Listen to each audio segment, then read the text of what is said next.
ioEther. I got this.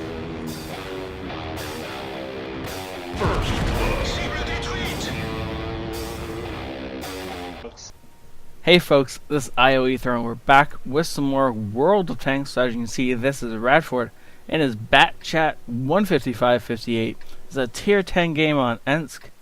And you're like, but wait, this is an arty game. Yes it is. And it's a little special. I've decided I want to start trying to put out special games on Saturdays. Special in whatever way that happens to be. I don't know what that will be from week to week, but for this week, it's an arty game. Wait. Why doesn't he have... Radford, did you forget a fire extinguisher? There's nothing in this space. It's not like he's running, like premium consumable. He's not running anything in that space. I'm gonna say he forgot a fire extinguisher. Interesting. Anyways, of course, before we get started, we're gonna get into fixed camera mode, and second off, best 3 ways to support the video while Radford is trying to figure out where he wants to be is hit the like button if you enjoy this. Of course, you can also share it with all your friends, especially if you're starring in this. You all want to make sure all your friends see you as awesome, right? And if you want to truly support the channel, a great way to do so, and a great way to fund the next feature game, is to jump on over to my Patreon and go take a look at that. Now, the Chât artillery piece, for anyone who doesn't know, is a 4-round mag autoloader. So it's going to take him a long time to load the first time. It's actually going to take him a long time to load every time he reloads the entire mag. 9 seconds left, and he will be good to start firing. And as soon as he sees a target that he can unload the entire mag into, he will. Now, oops, missing that shot long because he didn't take a long enough to aim. That's one of the things I truly dislike about arty, is taking as long as you possibly can to aim and still missing by a mile.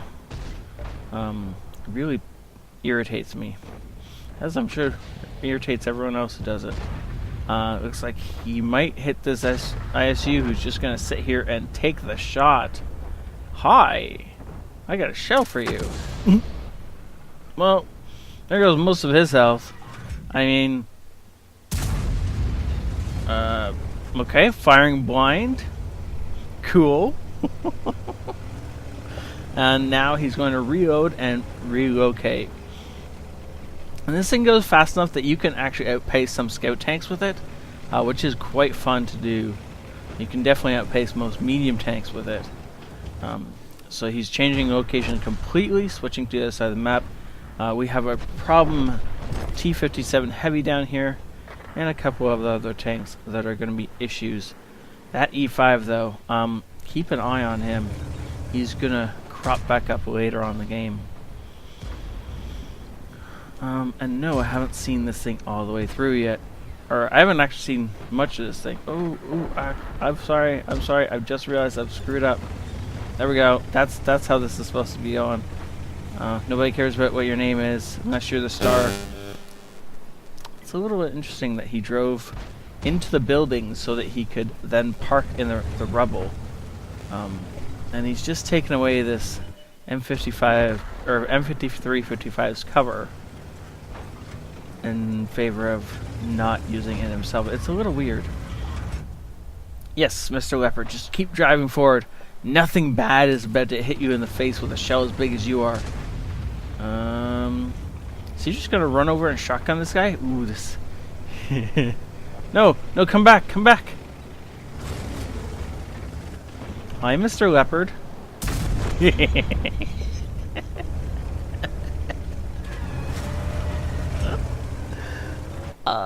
That was brilliant. A poor guy. Oh, it was completely awesome. Totally worth it. He's not going to be able to hit this E5 anymore. He's past...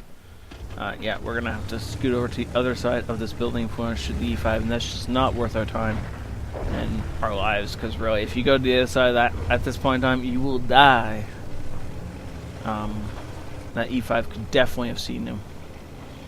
Yeah, if he was moving, it was only because he was sitting still and his camo net had activated that we didn't get seen the first time the E5 crossed. And now he's trying to figure out if he can hit anybody. Looks like maybe we can get a shell down here if this E5 sits still long enough, which means we need the Bat Chât to track him. Not up against the building, though. This looks like it's unlikely to work well for a Bat Chât. Yep. Come on, E5. Just a little bit farther out into the death zone. Yeah, back up. That's a problem. Okay, well, I guess if we can time this... Nope. I mean, yeah, the timing was probably perfect, except for the fact that the shell flew way wide. Okay, so aiming in, aiming in, aiming in. Oh ho, dead. Good. One shell left in the container. That means he should be... well, that's a dead Scorpion G. Okay, can we time this shell? Looks like... maybe? Yeah, nice job. Unfortunately, we don't have other shells to follow it up. That would be a perfect spot to continue pounding that poor E5 into submission from. But we gotta spend about a minute reloading. So we're gonna speed this up for that minute because nobody wants to sit here and watch this, and we're not gonna get stumbled upon unless that T92 is doing stuff. Okay. Pushing over, trying to find that T92, I assume. Oh, no, he's just going to try and go behind the E5.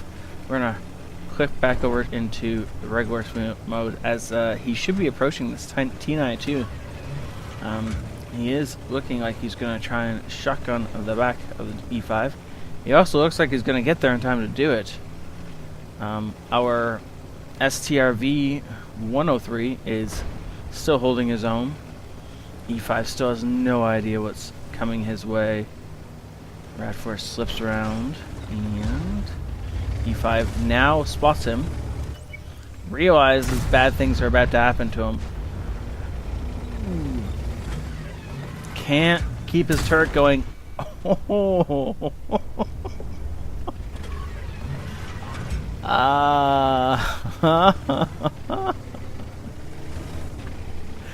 was awesome. You know, when an artillery outcircles a heavy tank, that is a brilliant. I have never seen that happen before, and I do truly want to see that again. Though, never ever against me. Okay, so we know that the T92 is somewhere in this corner. We just lost an ally to him. Sorry. So Radford's going to go wide, and he's going to let his other buddy go short. And it looks like that T92 was waiting to shotgun whoever came around that corner. Missing the first shell. No. Oh. Well, this is slightly a problem. Because if this shell does not connect and kill him, mind you, we're going to play a long game of Ring Around the Rosie. Because this T92 is going to be spinning around in a circle, and we're going to be running around him, trying desperately to reload before he catches up to us, or out-jukes us. So whatever you do, Radford, stop, aim, do not miss. Please don't miss. Good. Good job. By the way, if you had missed, we all would have made fun of you for the rest of your life. Just so you know. That was an awesome game, though, right? Mastery Badge, Second Class, Bruiser, and Fighter. Not quite a Top Gun, sadly. Wait, what? I just realized this. Why are we on the, we're on the people we dealt damage to list.